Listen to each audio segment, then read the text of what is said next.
This is Kuala Lumpur like we've never experienced before, an Airbnb with a twist, food that caught us off guard, and moments we never planned for. Let's start the journey. At first glance, this just looks like a regular Airbnb in the city, but the moment we stepped inside, something instantly caught our attention. It turned out to be really spacious, but the best surprise wasn't inside. From the balcony, we got this stunning view. Kuala Lumpur's skyline with the Petronas Twin Towers, KL Tower, and even Merdeka 118 all in sight. Not exactly what we imagined when we booked it, but it worked out perfectly.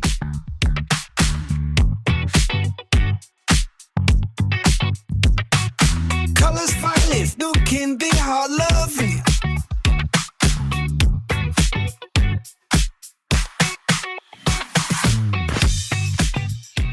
With a view like that, we could have just stayed in, but hunger won.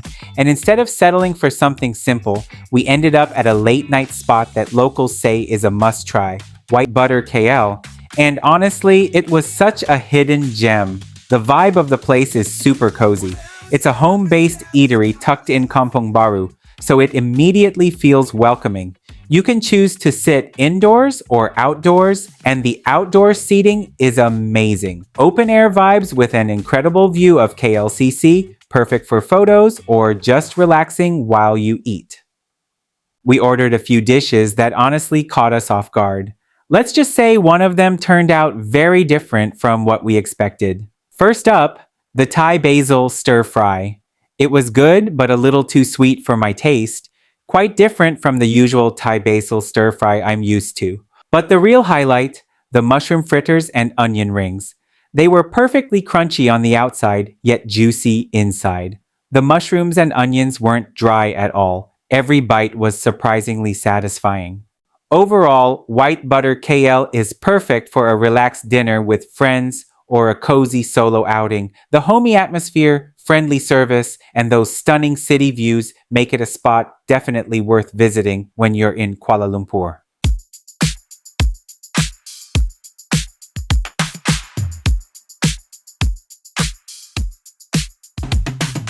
Backseat saunas on the open line, laughing at the rapios alive.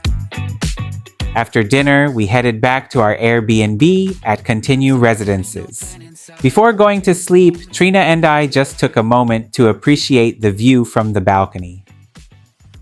And that wraps up our day here in Kuala Lumpur. Tomorrow is another adventure, and we can't wait to see what the city has in store for us.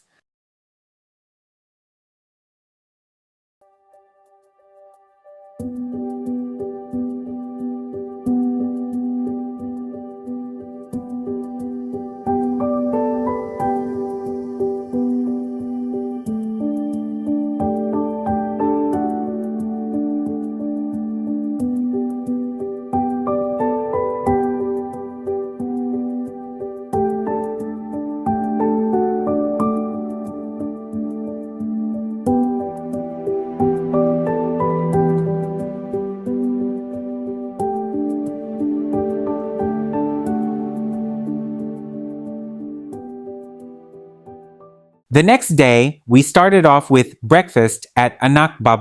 This isn't my first time eating here, but it's Trina's favorite spot, so I was happy to come along. Anak is actually Bib Gourmand recommended. For those who don't know, a Bib Gourmand is a recognition by Michelin for restaurants that serve delicious food at a great value, so you know you're in for something tasty without breaking the bank.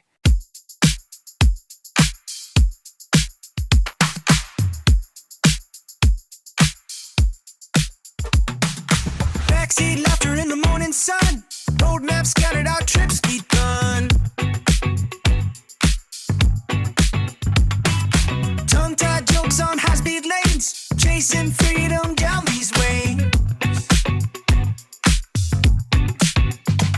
Yeah, the highway's moving under me, but we're feeling free.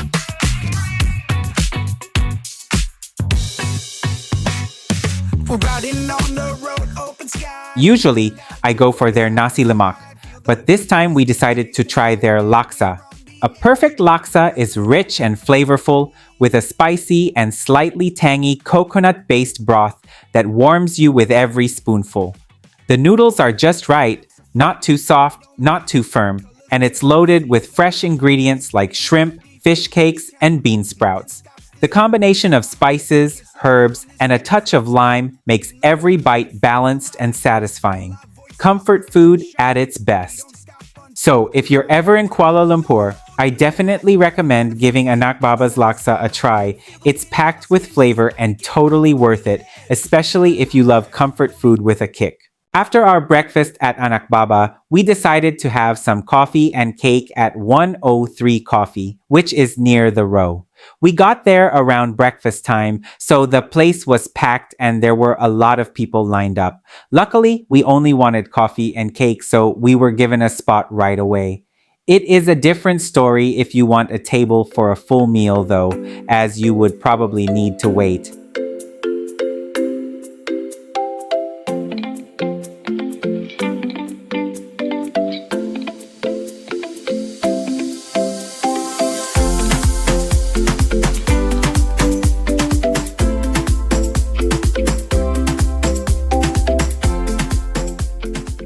I liked the coffee. It was well made and flavorful, though it is something I have already tasted before in other specialty coffee shops.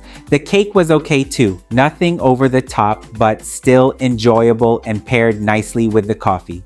Overall, it was a pleasant stop before continuing our day.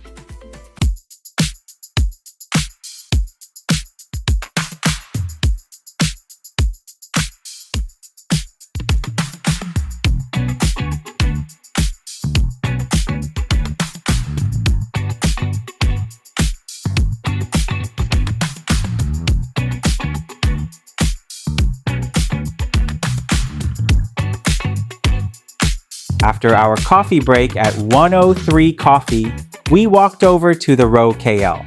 This place is such a refreshing change from Kuala Lumpur's towering skyscrapers and huge malls.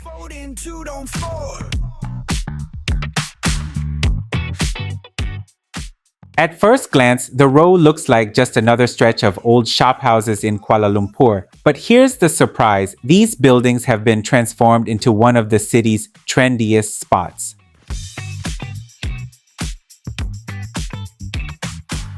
Here you'll find cafes, restaurants, and creative spaces that give the area a totally different energy. It's a blend of old and new KL heritage architecture with a modern twist.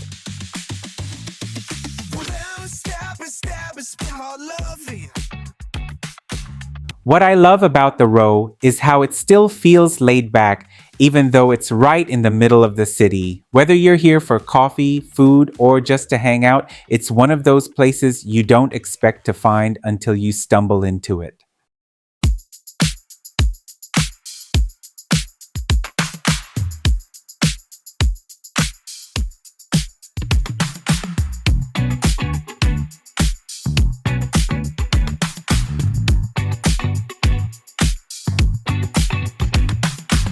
We saw Silverfox Cafe on social media, and since we were already in the area, we decided to check it out. The cafe has a 4.4 rating on Google. It's pretty spacious, and when we came, it wasn't crowded at all, which was nice. We ordered a matcha latte and a slice of cake. I actually wish I could have tried more of their food, but I just had breakfast earlier at Anak Baba. My order was okay. The matcha latte I really liked. The cake was alright too. Nothing too special, but it was a nice light stop. If you're around the area and looking for a quiet spot, Silverfox Cafe is worth checking out.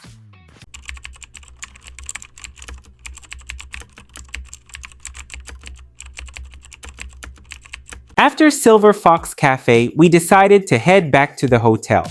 The air quality that day wasn't great, and Trina started feeling a little unwell.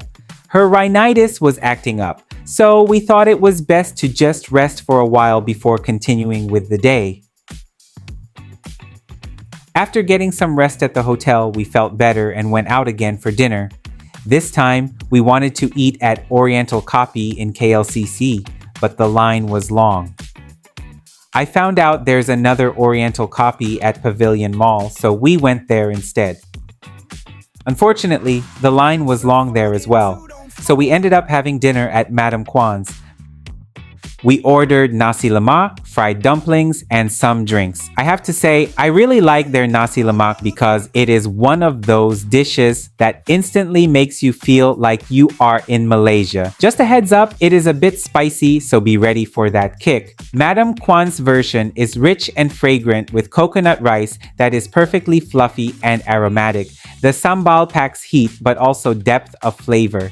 And you get your choice of curry chicken or beef rendang, both hearty and full of spices. What makes it extra special are the little details like the shrimp floss and achar on the side, adding bursts of texture and tanginess. It is their signature dish for a reason, and honestly, it is something we would recommend trying at least once when you are here. After dinner, we headed to Thean Hou Temple. I was actually here back in April this year, but since Trina has not been, we made sure to include it in our list for this trip. Honestly, no matter how many times you visit, this place is truly beautiful. At night, the temple becomes even more magical with hundreds of lanterns glowing warmly against the intricate architecture. The soft light casts a serene, almost dreamlike atmosphere, making it a perfect spot for quiet appreciation and photography.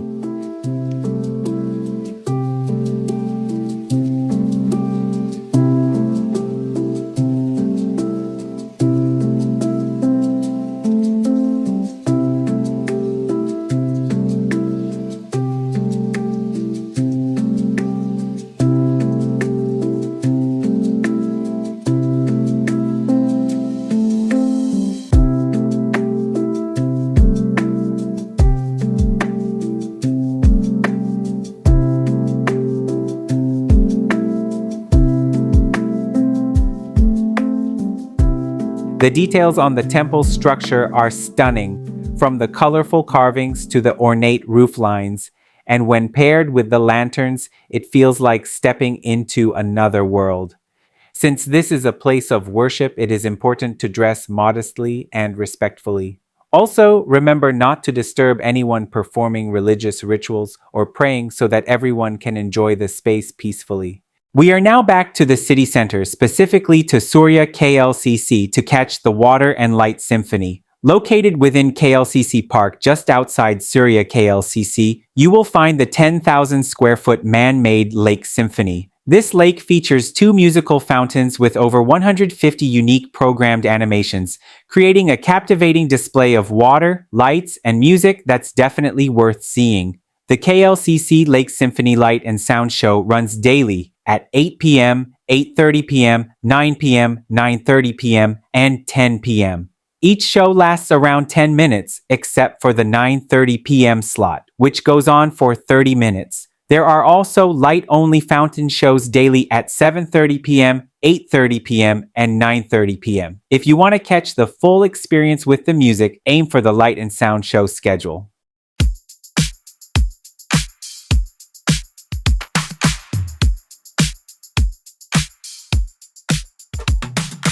Backseat laughter in the morning sun. Roadmap scattered out, trips begun. Tongue-tied jokes on high-speed lanes, chasing freedom down these ways. Yeah, the highway's moving under me, but we're feeling free.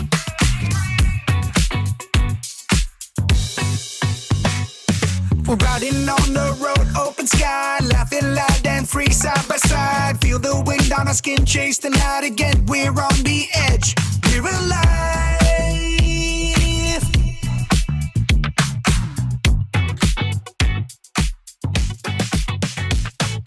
Maps are folded, but we don't mind. Colors blur, new scenes unwind. Singing loudly through each town. Nothing stops this moving sound. Can't slow down, this trip's our time. In the blur we find the rhyme. All our voices merge. Today was such a good day here in KL. We started off with breakfast at Anak, grabbed coffee and cake at 103 Coffee, then checked out the Row KL. Later on, we had a matcha latte at Silverfox Cafe before heading back to the Airbnb for a quick rest. For dinner, Madam Kwan's never disappoints. Their nasi lemak is always a winner. We even managed to visit a temple and wrapped up the night with the light and music show at Surya KLCC. It was a busy but super fun day, and I can't wait to share more of our KL adventures with you.